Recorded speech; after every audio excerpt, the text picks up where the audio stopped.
आपने क्या बताऊं तो बात नहीं पता लगी, उस समय नहीं पता लगी। सुबह 10 बजे पुलिस आ गई, रात के 10 बजे गई है, 12 घंटे हम घर में निकाल गए कि सब अपनी बात ना कह सके।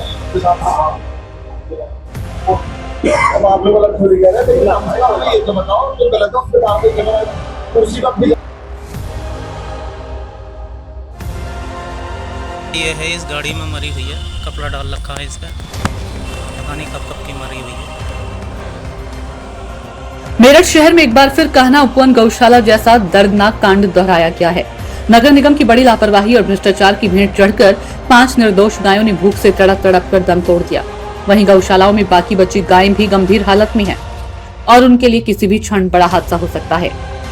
स्थानीय लोगों का आरोप है कि नगर निगम को गौशालाओं की व्यवस्था और गायों की देखभाल के नाम पर करोड़ों रुपए सरकार से मिलते हैं, लेकिन हकीकत में इन पैसों का इस्तेमाल गायों के चारे और चिकित्सा पर न होकर अधिकारियों की ऐशो आराम में होता है। गौरतलब है कि कान्हा उपवन गौशाला कांड में डॉक्टर हरपाल को पहले ही जेल की हवा खानी पड़ी थी। उस समय भी गायों की दयनीय स्थिति और भ्रष्टाचार की पोल खुली थी, लेकिन दुखद यह है कि हालात में कोई सुधार नहीं हुआ। लोगों का कहना है कि योगी सरकार में जहां गायों को गौमाता का दर्जा दिया जाता है, तो वहीं जमीन पर उनकी स्थिति बद से बदतर होती जा रही है। नगर निगम के जिम्मेदार अधिकारी न तो चारे का इंतजाम कर पा रहे हैं और न ही स्वास्थ्य सुविधाओं पर ध्यान दे रहे हैं। इस घटना ने न सिर्फ प्रशासन की कार्य प्रणाली पर सवाल खड़े कर दिए, बल्कि ये भी साबित कर दिया कि सरकारी व्यवस्था में भ्रष्टाचार और लापरवाही किस हद तक हावी है। अब देखना ये होगा कि नगर निगम और जिला प्रशासन इस गंभीर लापरवाही पर क्या कदम उठाता है, या फिर ये मामला भी पुराने मामलों की तरह दबा दिया जाएगा। Bureau report, Meerut. सिरोही राष्ट्रीय अध्यक्ष अखिल भारतीय हिंदू सुरक्षा संगठन मेरठ से आज नगर निगम का जो डिपो सूरजकुंड मेरठ थाना सिविल लाइन में पड़ता है, उस डिपो पर गायें मरी हुई पाई हैं 5, जिनको लेकर आज यहाँ धरना प्रदर्शन, विरोध प्रदर्शन किया गया है। जिसमें हमारी जो मांग है वो मांग ये है कि जिस तरीके से अभी कान्हा उपवन गौशाला में 8 से ज़्यादा गायें वहाँ मरी थी, उसमें भी डॉक्टर हरपाल की गिरफ्तारी हुई, वो जेल गए और आरोपी बचा लिए गए। यहाँ पर भी 5 गायें जो मरी हुई यहाँ पाई गई हैं। किस तरीके से गायों की दुर्दशा हो रही है। प्रदेश के मुख्यमंत्री जी, हमारी आपसे मांग है, एक तो ये नगर आयुक्त और एक ये जितने कर्मचारी हैं, इन सबकी जांच हो रही है। अब तक कार्रवाई नहीं हुई इन पे। ये कान्हा उपवन गौशाला में जो इस तरीके से भ्रष्टाचार उजागर हुआ, वहाँ पे भी हजारों मतलब कितने लाखों रुपए का जो है वहाँ एक तरीके से चारा जो है खा गए लोग, बेच दिया चारा इन्होंने, और फिर गायें जो है भूखी मरी वहाँ।